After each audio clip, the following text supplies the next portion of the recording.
Woi! Pun! Wah! Wah!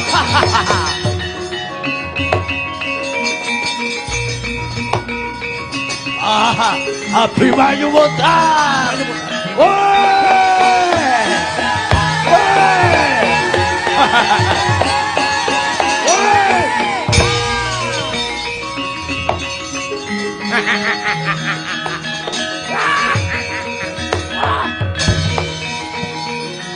Anakku Abimanyu.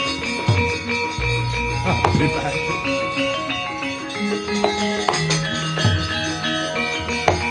Mutiara.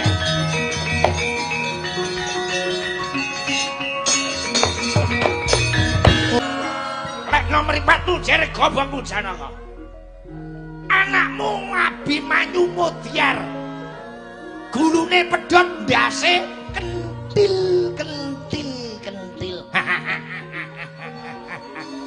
Kuwi sing kok gul-gulke, anakmu lanang sing bar napa wayu cakrane ngerat. Wah, ora ana gunane. Abimanyu kelakon digantung ing alun-alun Ngastina. Abimanyu Mudar. Dela meneh kuwi nusul mati ngenes. Satama wonten dawuh Bawa Penemban. Sawangen. Karo tili ana. Bimanyu ki Mudar nang murung. Nggih. Kula kinten sampun pedhot gulunipun. Tertamtu Abimanyu sampun pejah. Bagus. Tak kandhani ya. Asine dono iki ana wong mati, aku ki wedi. Napa kuwi? Wedi ya. Biyen mbahmu mati wis tak tinggal poli. Mula ben ora medeni aku. Kowe golek kuburan sing lawas. Kagem menapa? Lho. Abimanyu dipendhem sing jero. Pinten meter? 7,5. Sisan nggih sampean lambemu. Janaka menyawang anake dipendhem Mutiara kaya ngene. Bubo Penemban. Lamun tetela kados makaten. Mboten wonten ginanipun kula gesang wonten Ngarcapada. Kula lila legawa. Kapejah ana Harjuna kewala. Kurawa Dursasana Janaka wis pasrapati. Pateni sisan. Wah, Mudar wis ana kok.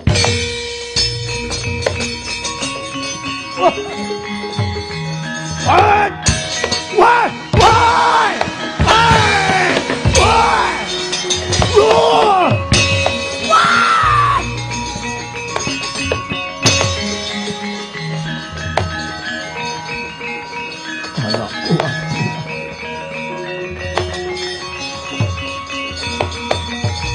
Oh, dude.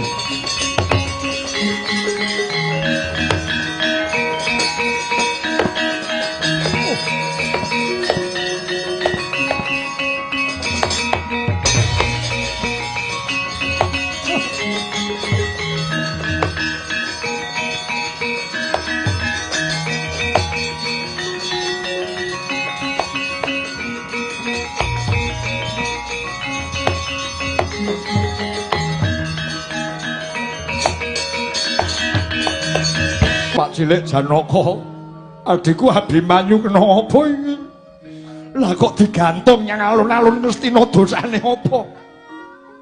Jalaran wahyu cakraning ngerat. Abimanyu nampa pidana saka negara Ngastina digantung dening Bapa Durna. Wah, bangsat elek. Kurawa kurang ajar. Kurawa, Hunangan Antasena mati kowe.